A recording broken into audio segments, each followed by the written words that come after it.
Assalamu alaikum masu bibiyar mu a wannan channel. Sunana Ibrahim Isa. Ina fatan kuna lafiya a kowane lokaci. Wannan shine bidiyo na farko da zan nuna yanda ake neman kuɗi ko kuma in ce freelancing, ma'ana yin aiki a biya ka a intanet. Wannan bidiyo kusan shine mafari na duk wani darasi da zan koyar akan wannan channel nawa mai suna Ibrahim Isa. Na haka ina fatan duk wanda suke bibiyata za su mai da hankali su wannan darasi ɗaya bayan ɗaya, domin abu ne da yake buƙatar a bi shi a hankali domin yin nasara. Kuma duk wanda zai kalli wannan bidiyo ya kalle shi da zummar zai yi aiki da shi, ba da zummar kawai zai kalla ya bar shi ba.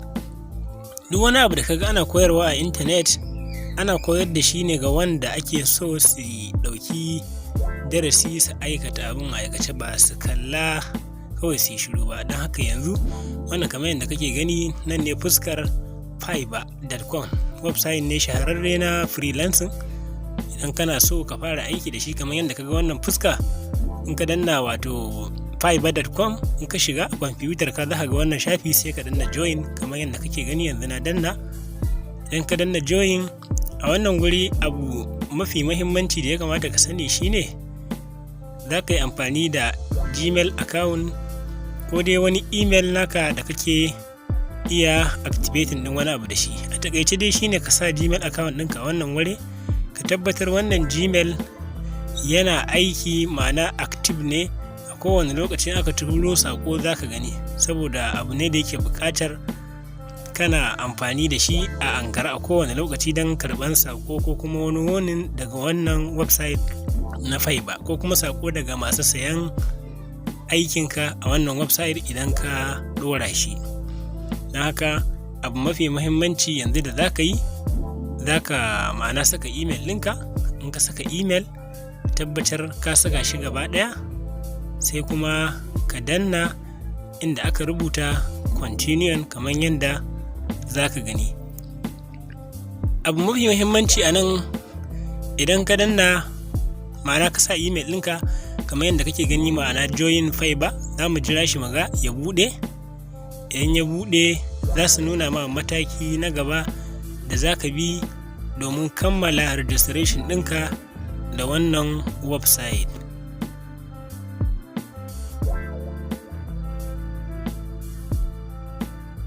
To mataki na gaba da za ka zo shine zaɓar username. Wannan username yana da mahimmanci sosai, kuma ana zaɓansa sau ɗaya ne, ba a canza username a Fiverr. Sau ɗaya ake zaɓa. Duk wani ma shafi da in sani na freelancing, ma'ana website, ba sa yadda ka canja username ɗinka completely, sai dai in ka canja account. Da haka kaga in ka sa username kaga bai ba, za ka iya canjawa. Amma ka sa sunanka ne kaga ba su support ɗin sunanka ba, sai ka ɗan ƙara wani abu a gaba yanda za su yi, yanda za su karbi abin da kake so. Idan ka gama, sai ka ga hinan choose password kamar yadda kake gani, sai ka rubuta password din. Akwai salon da suke sa shi dole a zama akwai harafi ɗaya babba, akwai ma'ana irin symbol din nan. Duk da wanda suke amfani a internet sun san ma'anar. Idan ka sa password din ba daidai ba, za su nuna ma salon yadda ake sa shi. Idan kuma baka gane ba, za ka iya yin comment a ƙasan wannan bidiyo. Kamar yadda kake gani yanzu gashi mun buɗe, mun sa email account, mun zaɓi username, mun kuma saka password. Don haka yanzu mun buɗe, gashi nan Fiverr tana gaya mana you need to active your account, ma'ana wannan Gmail ɗin da ka sa akwai buƙatar ka yi confirming ɗinsa don su tabbatar yana aiki. A can sun tura sako kamar yadda kake gani yanzu, sai ka buɗe Gmail account ɗinka domin ka samu wannan sako na Fiverr, wanda da shi ne za ka yi confirming ɗin email ɗinka, sai kuma mataki na gaba.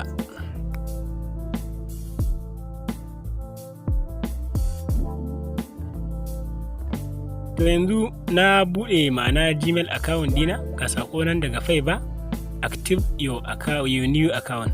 To yanzu zaka shiga inda aka rubuta active your account din nan, wanda aka gewaye da jar alama, koriyar alama, sorry. Dan haka idan ka shiga, kawai tun da dama ka yi sign in da wannan Gmail, kana shiga za su nuna ma account ɗinka. Ka gani your account successfully activated.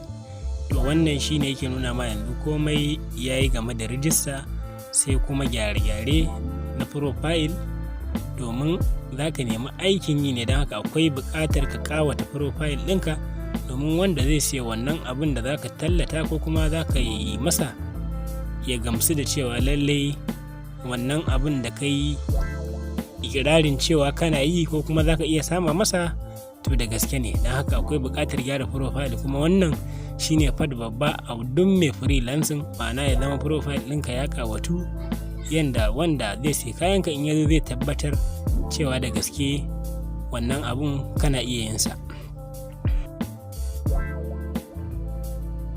Gashi nan da danna alamar A din can, idan ka danna ta za ta baka profile a cikin jerin abubuwa. Idan ka danna profile zai kawo ka wannan shafi da kake gani. Wannan shafi da kake gani ga nan wannan alamar A din ana so ka ɗora hoto a kanta, za ga alamar alƙalami. In ka ga dama za ka iya edit ɗinsa, ɗora profile. Wannan profile sharadi ne dole ma sai kana da shi a Fiverr, ba haka ba za ka ga akwai wani percentage da suke sawa na cikar account ɗinka. To shi kansa profile ɗin yana cikin sharadi na ƙara ma percentage na cewa account ɗinka ya cika ko kuma akwai sauran abin da za ka sa. Don haka yanzu za ka iya ɗora profile picture. Idan kuma ka gama sai wannan guri da kake gani da muka zo, za ka ma'ana bi abin da nake yi, kaga zai kawo ka wannan wuri. Abin da na danna za ka danna shi ma sai ya kawo ka wannan guri da kake gani.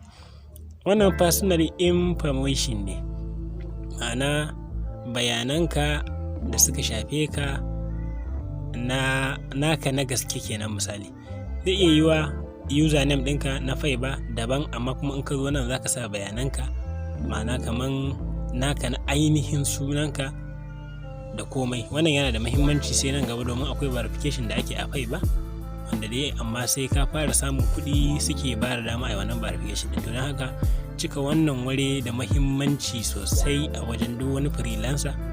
Wannan da kake gani gashi nan profile picture, in ka sa can an sa username ma'ana first name da surname, nan profile picture, nan ga description. To description ɗin ana so kai bayani a kanka ne ko kuma aikin, misali dai kawai bayani a kanka. Gashi nan kamar yadda kake gani, ka ɗan yi bayani a kanka da abubuwan da ya shafe ka. Ka ga dama za ka iya bayani akan abubuwan da kake yi a nan ɗin. To a duk da dai a nan gaba duk za mu sassanja, yanzu muna testing ne na yadda abin zai kasance. Don haka sai ka biyo yadda wannan abu yake, kamar yadda kake gani nake nunawa.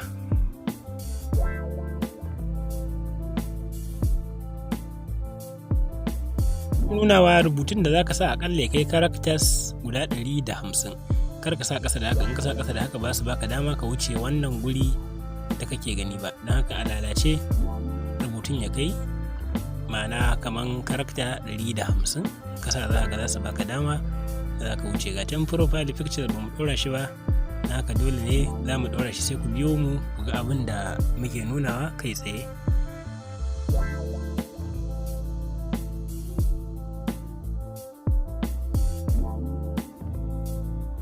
Matakan gashi duk da dai ba sai na faɗa ba, na faɗa duk abin da na yi sai kana yi.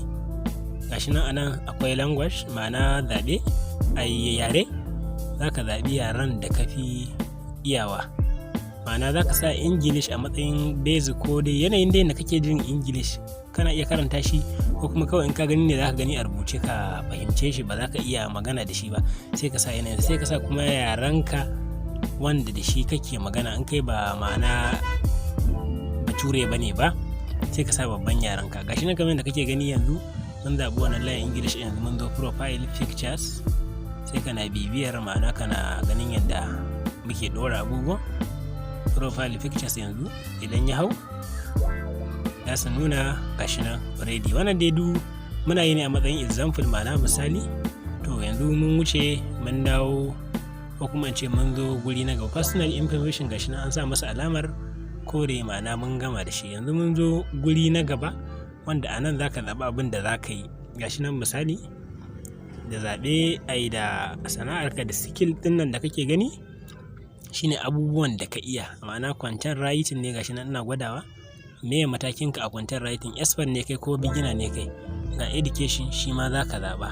Certification ɗin nan za ka ɗora shi adadin kamar yadda kake gani, ba dole ne sai ka sa shi correctly ba. Misali gashi na sa freelancing, sai ka sa kaman photographer ko kuma designing ko digital marketing ko dai wani abu haka, sai ka sa shekarar da ka gama, shekarar da ka wannan dinsa, ma'ana kai ka karanci wannan abun. Za ka iya kwatantawa shekara 1, 2, 3, 4 duk da ka sa dai. In baka sa shi bane misali ba za su baka dama ka wuce wannan guraren ba. Da haka a takaice ne in ke gwada wannan abun a matsayin misali. Da haka sai ka bibiyi abubuwan da ake nunawa a wannan bidiyo.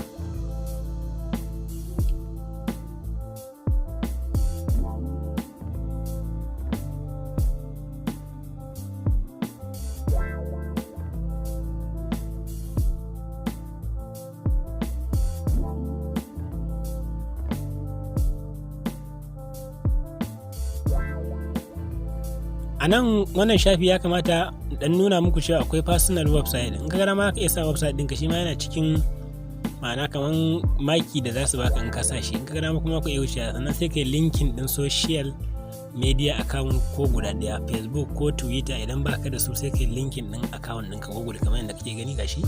Sai ne linkin ɗin Google da wurin. Dan haka sun sa min verified. Sai an zo mataki mai mahimmanci shine verification ɗin phone number gashi can a can. Sai ka sa number ka according to your country. A can an sa Pakistan, to amma kai in za ka sa yanzu misali za ka iya sa ƙasar ka. In ka sa ƙasar ka sai ka sa number ka kamar yadda ƙasar ka ta tanadar da phone number. Sai ka danna verify by SMS ko kuma verify by call, sai wanda ka zaba.